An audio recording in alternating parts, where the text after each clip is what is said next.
In the previous lesson, we learned how to identify the weaknesses in arguments by systematically looking at the claim, evidence, and assumption statements. In this lesson, we will study a common source for weak arguments, logical fallacies. Let's begin by taking some notes. Logical fallacies are flaws in reasoning that are so common that they are given specific names. We often make logical fallacies in our arguments by accident. However, sometimes logical fallacies can be made on purpose in order to trick audiences. Logical fallacies can be loosely categorized into three types: fallacies of accuracy, fallacies of relevance, and fallacies of sufficiency. Fallacies of accuracy are found when the evidence given doesn't actually support the claim that's made. An example of a fallacy of accuracy would be the straw man fallacy. Yeah, you may have heard of this one before. The straw man fallacy is the use of evidence in an argument that oversimplifies, exaggerates, or otherwise misrepresents an opposing point of view. Yeah, just as a scarecrow is easier to beat up than a living, breathing person, a straw man argument is a distorted copy of a real opposing argument that is easier to rebut. For example, after Will said that we should put more money into health and education, Warren responded by saying that he was surprised that Will hates our country so much that he wants to leave it defenseless by cutting military spending. This is a straw man argument because Warren has obviously misrepresented Will's argument and created a distortion of it that's much easier to rebut. It's a lot easier to rebut someone who is arguing to leave our country defenseless, but that's not really what Will is arguing here at all. So the straw man argument, again, is misrepresenting or otherwise distorting an opposing argument in such a way that it becomes easier to rebut, but it's no longer accurate. Another fallacy of accuracy is the false dilemma, also called the either-or fallacy or the false dichotomy fallacy.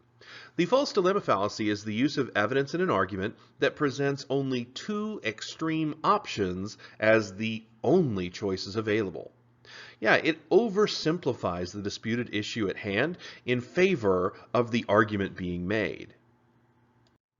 For example, while rallying support for his plan to fundamentally undermine citizens' rights, the supreme leader told the people they were either on his side or they were on the side of the enemy.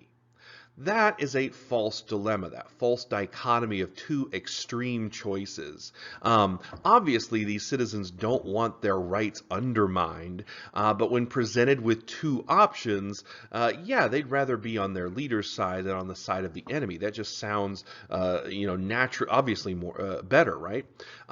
But in reality, there's probably some middle ground in between those two. So that's why this is a false dilemma, presenting the issue as its two extreme points without anything in the middle. All right, let's go ahead and pause the video to complete our first exercise. Here you're going to be practicing identifying different fallacies of accuracy in some simple arguments. Each of the arguments you're given there will either feature a straw man or a false dilemma fallacy. When you're finished with the exercise, go ahead and unpause the video so we can go over your work.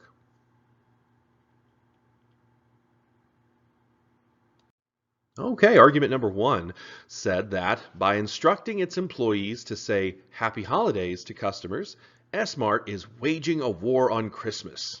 Yeah, this is an argument that if you haven't heard before, be fortunate because it's been going on for a while. A lot of conservative pundits, like at Fox News and other conservative, quote, news outlets, every year like to say that there's a war being waged on Christmas because a lot of retail shops are telling their employees to say Happy Holidays instead of Merry Christmas.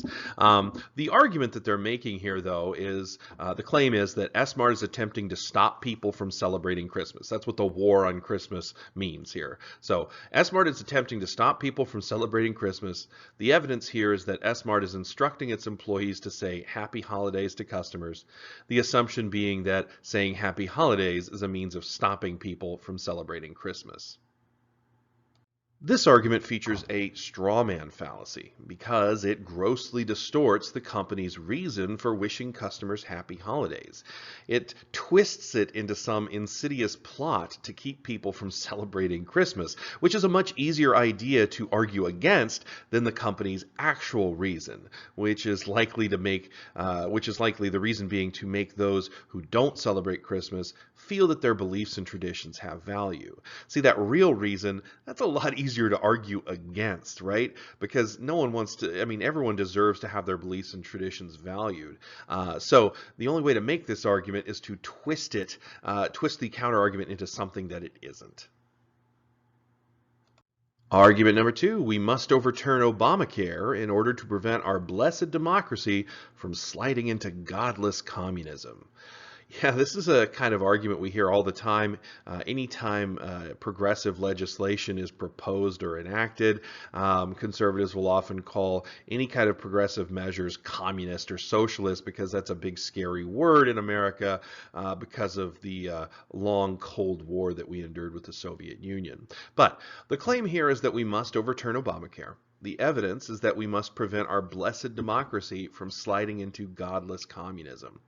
The assumption here is that overturning Obamacare will prevent our blessed democracy from sliding into godless communism, or just that having Obamacare will cause our democracy to slide into communism. This argument features a false dilemma fallacy because it misrepresents the issue at hand by presenting it as a choice between two ridiculous extremes, either preserving democracy or becoming communist. When distorted in this way, the writer's argument appears much stronger than it actually is because this ridiculously good choice of preserving democracy clearly sounds way better than the ridiculously bad choice of sliding into communism. Now, I should note that our country's experience with communism is highly flawed due to our long Cold War with the Soviet Union throughout the 50s, 60s, 70s, and into the 80s. Communism is inherently democratic, at least according to people like Karl Marx and Friedrich Engels, who kind of started the movement.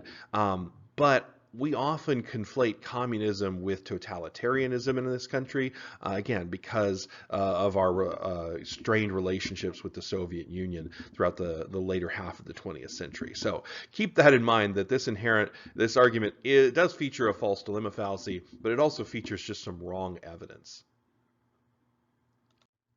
All right, argument number 3, the belief that human beings descended from apes is up for debate, since the theory of evolution is just a theory. This is an argument that we hear quite often from proponents of creationism or intelligent design that argue against Darwinian-type evolution. The claim here is that the belief that human beings descended from apes is up for debate. The evidence is that the theory of evolution is just a theory. The assumption here being that the term theory means it is uncertain and up for debate.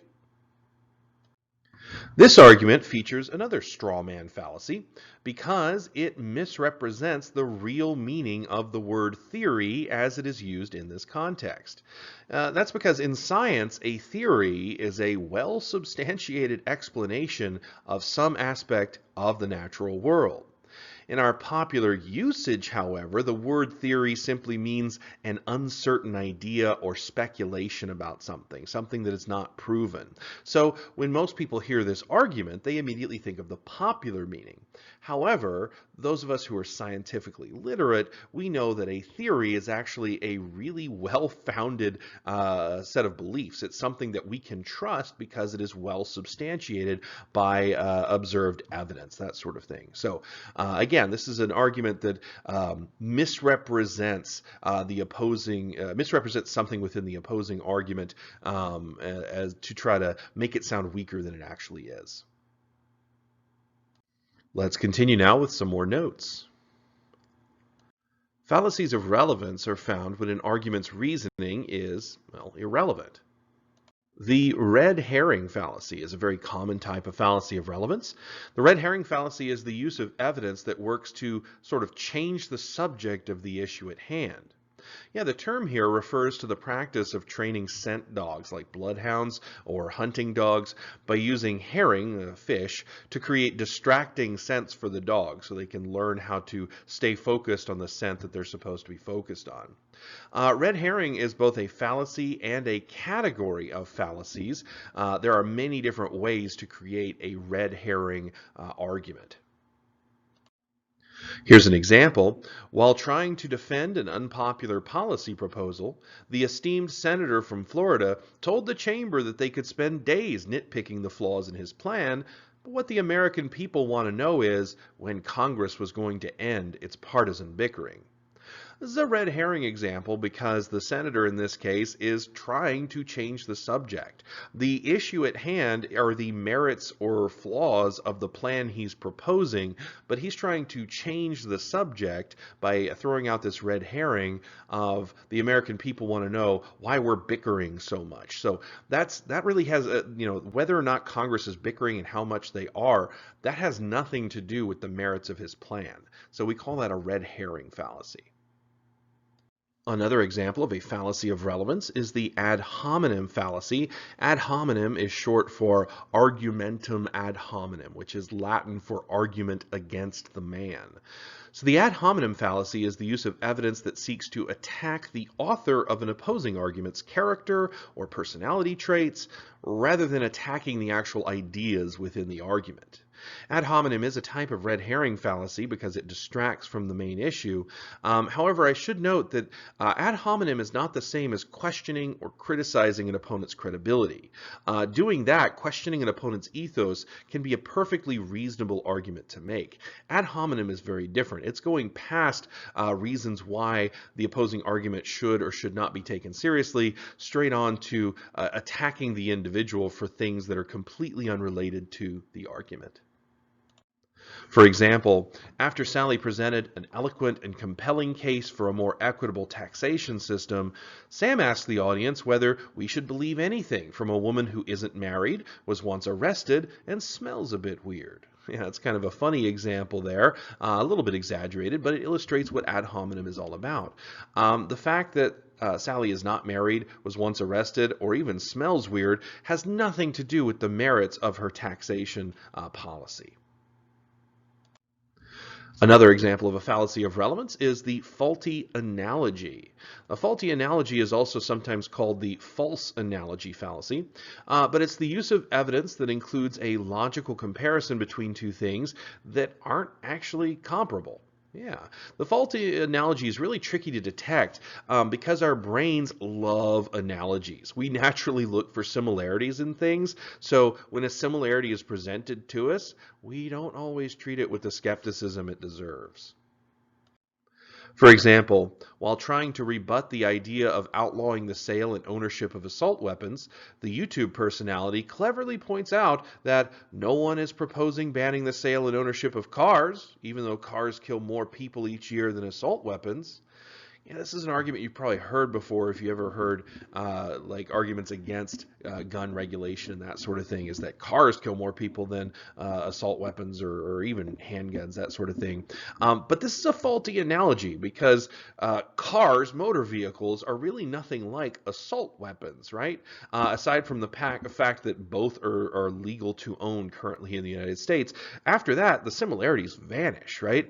A car is built as a means of transportation, and when cars kill people, it is like 99.9999% of the time an accident. Whereas assault weapons are designed to kill people. That is what they're designed to do. And when they kill people, it is usually intentional. So these two things really have nothing to do with one another, so it's a faulty analogy. Let's go ahead and pause the video again to complete this next exercise. This time you're going to practice identifying different fallacies of relevance in some simple arguments. Each of these arguments will feature either a red herring, a faulty analogy, or an ad hominem attack.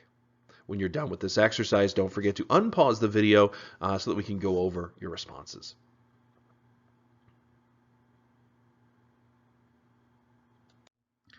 Argument number one, workers of consolidated widgets should not be angry at the 25% decrease in healthcare contributions from the company. Remember, the company still provides free coffee in the break rooms. The claim here is that workers of consolidated widgets should not be angry at the 25% decrease in healthcare contributions from the company. The evidence is that the company provides free coffee to its workers, and the assumption here being that providing free coffee should excuse the 25% decrease in healthcare contributions. This argument features a red herring fallacy because providing a meager benefit like coffee has nothing to do with the wrongness of taking away the much more essential benefit of healthcare. It is a seemingly deliberate attempt to change the subject from the wrongness of something the company no longer provides to the goodness of something it does. Argument number two, no one objects to a physician looking up a difficult case in medical books. Why then shouldn't students taking a difficult examination be permitted to use their textbooks?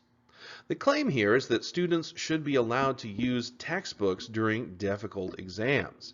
The evidence being that physicians often use textbooks when working out difficult medical cases. The assumptions here being that, or the assumption here being that students taking exams are similar to physicians working cases. This argument features a faulty analogy because it erroneously compares students taking exams to physicians working in medical cases. Aside from the fact that in both situations the individual faces difficulty with their task, these two instances are otherwise too dissimilar for the analogy to hold any weight.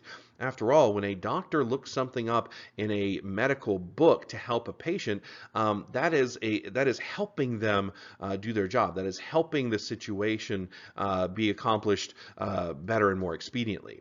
However, a student taking an exam, well, an exam is designed to assess what a student knows and can do.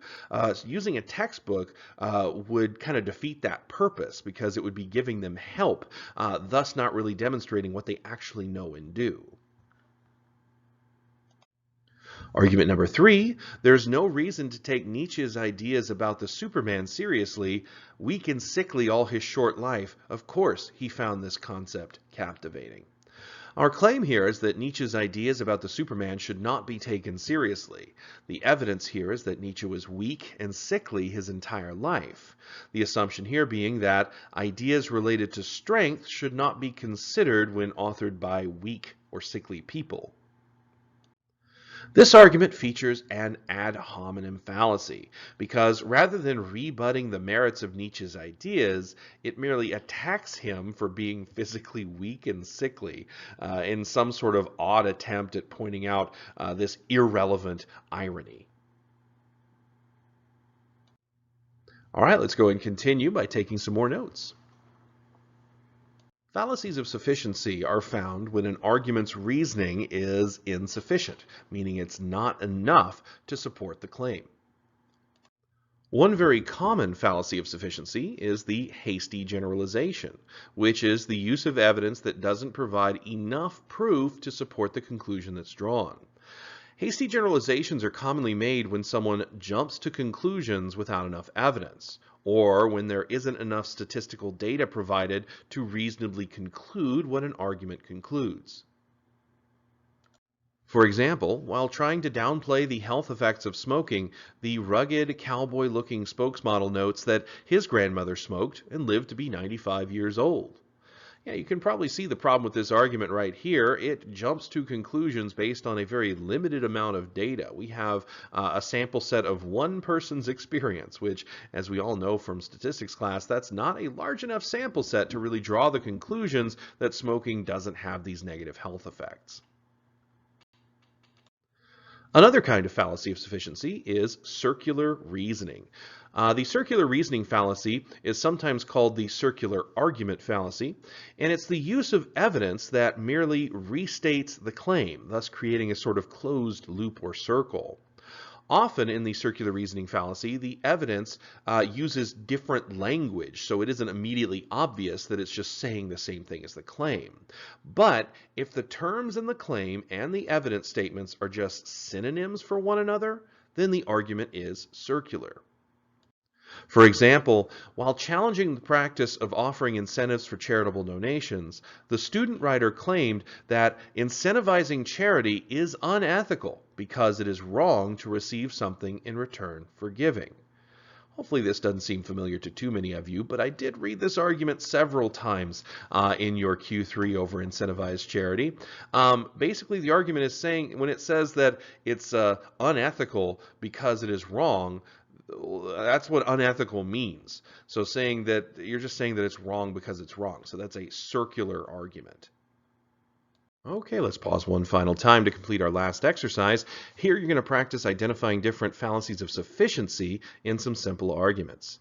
When you're done with this exercise, make sure you unpause the video so we can go over some responses.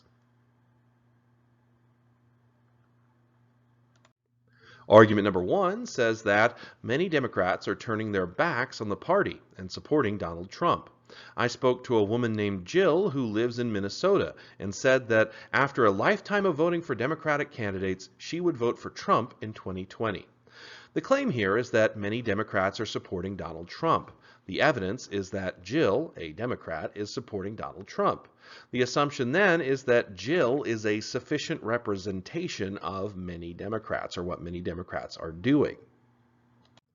This argument features a hasty generalization fallacy because the evidence is clearly insufficient in its support of the claim. With only one example of a Democrat supporting Donald Trump, the writer cannot reasonably conclude that, quote, many Democrats are doing so. Argument number 2, the rights of the minority are every bit as sacred as the rights of the majority, for the majority's needs have no greater value than those of the minority. Here, the claim is that the rights of the minority are every bit as sacred as the rights of the majority. The evidence is that the majority's needs have no greater value than the needs of the minority. The assumption then being that rights should be treated the same as needs. This argument features a circular reasoning fallacy because the evidence just restates the exact same idea as the claim. The concept of human rights is largely based on an individual's needs. So saying that one group's rights should be considered valid because their needs are valid is just saying the same thing twice over again. Argument number 3, the religion of Gulfaxianism teaches people to be kind and peaceful and loving.